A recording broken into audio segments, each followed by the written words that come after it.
Shikues të nderuar, Dalpo Televizioni ju përshëndes, ju ftoj të ndiqni edicionin informativ të lajmeve. Në 10 vitet e fundit në Shqipëri janë ndjegur mbi 184.000 hektar me pyll dhe kullota, duke nisur prej vitit 2014 e deri në fillim të këtij viti, vendi është përfshirë nga 943 vatra zjarresh. Në 10 vitet e fundit në Shqipëri janë ndjegur mbi 184.000 hektar pyll dhe kullota. Nga 2014 deri në fillim të këtij viti, vendi është përfshirë nga 943 vatra zjarresh, fenomen që po përkeqësohet nga rritja e ndjeshme e temperaturave, por edhe zjarrvënies së qëllimshme.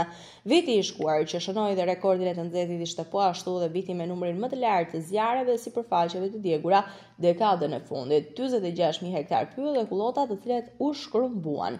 Flakët nuk u ndalën vetëm në pyll dhe kullota, por përparuan drejt banesave, duke vënë në rrezik jetën dhe pronën e banorëve nga veriu në jug të vendit.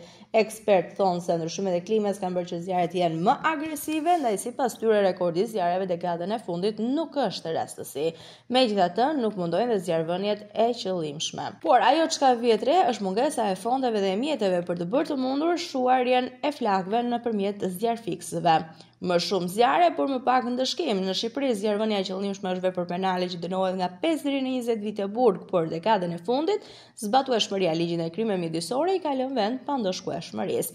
Bilanci i dekadës së fundit tregon se shpërsimet e kodit penal për zjarrvënien e qëllimshme apo zjarre nga pakujdesia nuk ka dhënë rezultat, duke regjistruar vetëm 253 procedime penale dhe asnjë i dënuar.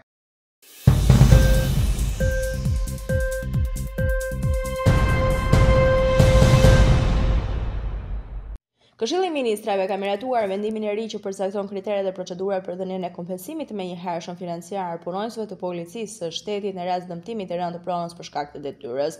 Sipas vendimit, efektivët përfitojnë deri në 1 milion lekë në rast se prona e tyre dëmtohet për arsye që lidhen drejt për drejt me kryerjen e detyrës. Kompensimi aplikohet në 2 raste: kur dëmtimi ndodh nga një vepër penale për shkak të detyrës dhe rasti është referuar në prokurori, ose kur prona dëmtohet aksidentalisht gjatë përdorimit për nevoja zyrtare. Kush për përfitim është efektivi të zotrojë titull pronësie apo dokument proces legalizimi dhe të mos ketë përfituar më parë dëmshpërblim nga siguracione.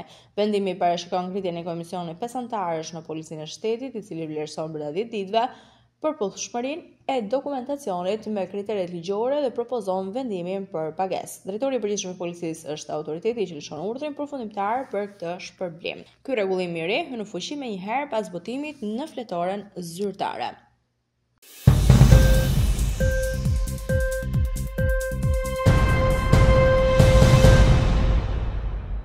Këtë vit, Bashkimi Evropian pritet ta shpërthojë mekanizmin e pezullimit të vizave duke bërë më të lehtë Brukselit të heqë regjimin pa viza për qytetarë 61 vendeve që aktualisht e gëzojnë atë, përfshirë të gjitha vendet aspirante për anëtarësim në BE, në Ballkanin Perëndimor si dhe Gjeorgjin, Moldavin dhe Ukrainën. Propozimi për të shtuar më shumë arsye në mesin e tyre ekzistuese për pezullimin e udhëtimit pa viza ishte iniciuar nga Komisioni Evropian qysh në vitin 2023 dhe Këshilli i BE-s, i cili përfaqëson 27 vende antare, miratoi qëndrimin e tij për këtë çështje një vit më parë. Javën e kaluar u bë dialogu i parë ndërmjet 3 institucioneve mbi legjislacionin e propozuar me qëllim arritjen e një marrëveshje gjatë presidencës polake të Këshillit të BE-s, e cila zgjat deri në fund të qershorit. Nëse gjithçka shkon mirë, ligji i ri pritet hyjë në fuqi në fillim të vjeshtës.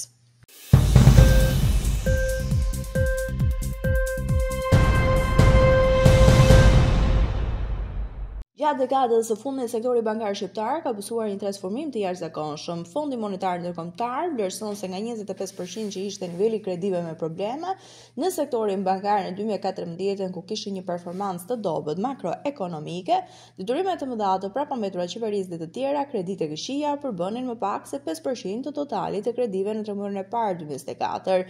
Kjo fal reformës financiare dhe një makroekonomie të fortë. Për sa i përket pronësisë së bankave, shkalla e pronësisë së huaj ka rëndjeshëm, ku pjesa e aktivitetit në pronësi të bankave të huaja ka rënë nga 90% në vitin 2013 në 65% në tremujorin e parë të 2024-s. Sipas Fondit Monetar Ndërkombëtar, sektori ka përballuar mirë një sër goditjesh së fundmi, ku përfshihen këtu goditje të shumta të brendshme dhe të jashtme, si tërmeti 2019, pandemia, lufta Rusi-Ukrainë, Megjithatë, ai ka mbetur elastik. Sistemi bankar betet i cënueshëm nga disa rreziqe. Shqipëria vjon të renditjet në vendet e para në Europë për sa i përket zotërimeve të letra me vlerë nga banka, duke paraqitur rreziqe që rrjedhin nga marrëdhënia financiare ndërmjet qeverisë dhe sektorit të brendshëm bankar të vendit. Tregjet e obligacioneve të qeverisë në monedhë vendase dhe tregjet e paras mbeten liquide, gjë që mund të komplikojë aftësinë e bankave për të gjeneruar likuiditet gjatë episodeve të stresit.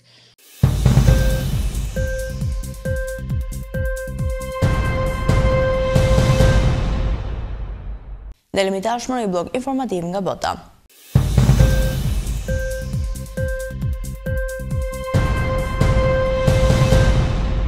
Sekretari amerikan i Shtetit Marco Rubio së bashku me Steve Witkoff, dërguarin e veçantë të presidentit Donald Trump, janë takuar sot në Paris për një raund të ri bisedimesh lidhur me luftën në Ukrainë. Në takim pritet të marrin pjesë edhe sekretarët jashtëm britanik si David Lammy, që e bën këtë një nga nivelet më të larta të angazhimit transatlantik që nga muaji i shkurt. Muajt e fundit SBA ka treguar një ngurim për të koordinuar ngushtë me partnerët evropian, por takimet e sotme sinjalizojnë një kthes të mundshme në qasjen diplomatike të Washingtonit. Witkoff dhe Rubio do të takojnë presidentin francez Emmanuel Macron dhe ekipin e tij. Më vonë, sekretari amerikan i shtetit pritet të zhvillojë bisedimet përbashkëta me Lamy dhe përfaqësuesit francez dhe gjerman, ndërsa në diskutime do të përfshihen dhe këshilltarët evropian të sigurisë kombëtare.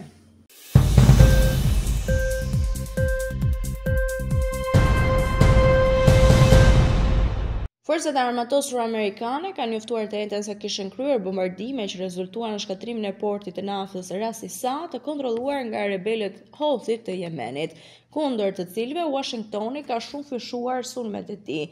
Ato kanë qenë pothuajse të përditshme muajin e fundit. Qëllimi i këtyre bombardimeve ishte të degradonin burimin ekonomik të fuqisë së Houthit, ka thënë shefi i përbashkët i shtabit të SBA-s përgjegjës për rajonin e lindjes së mesme në një deklaratë lëshuar përmes X. Forcat amerikane dërmojnë veprime për të eliminuar këtë burim karburanti për terroristët Houthi të mbështetur nga Irani dhe për të privuar ata nga të ardhurat e palishme që kanë financuar veprimet e Houthit për të terrorizuar gjithë rajonin për më shumë se një dekadë. Washingtoni shpreh gjithashtu pakënaqësi për faktin se pavarësisht se Houthi u cilësua sërish një organizatë të huaj terroriste, anijet vazhduan të dërgonin karburant për këtë port në veri të Hodeida në detin e Kuq.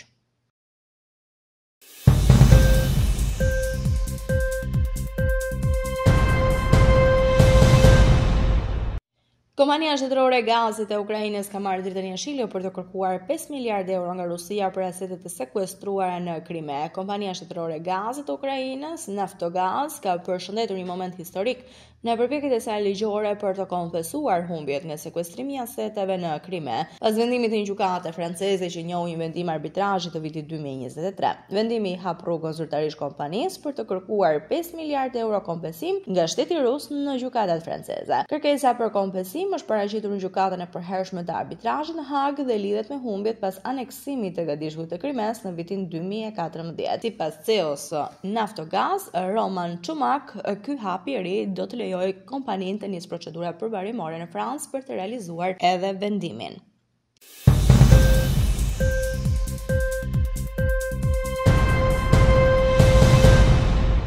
Nëse dikur frika e botës vjen nga një çantë diplomatike me kode bërthamore, sot ajo mund të vijë nga një ekran me algoritme. Kjo është mina më e fundit që po na troket në ndërgjegje, thon një grup kërkuesish në Amerikë dhe për shkak të AI-s në 2 vitet e ardhshme, sipas tyre do të kemi përballë një superintelegencë, një AI që përmirëson vetveten duke tejkaluar njeriu jo vetëm në fuqi llogaritse, por edhe në vendimarrje dhe kreativitet, ndërsa ChatGPT është bërë aplikacioni më i shkarkuar në botë me 46 milion përdorues vetëm në muajin mars. Pyetja nuk është më nëse ai do të jetë pjesë e jetës tonë, por a jemi ne të përgatitur për të dhe sa na kërcënon vërtet kjo e fundit. Në këtë moment historik kur bën forca të re që po evoluon çdo sekondë, është më shumë se kur më parë, nuk kemi nevojë më shumë për teknologji, por më shumë për njerëzim, thonë ekspertët.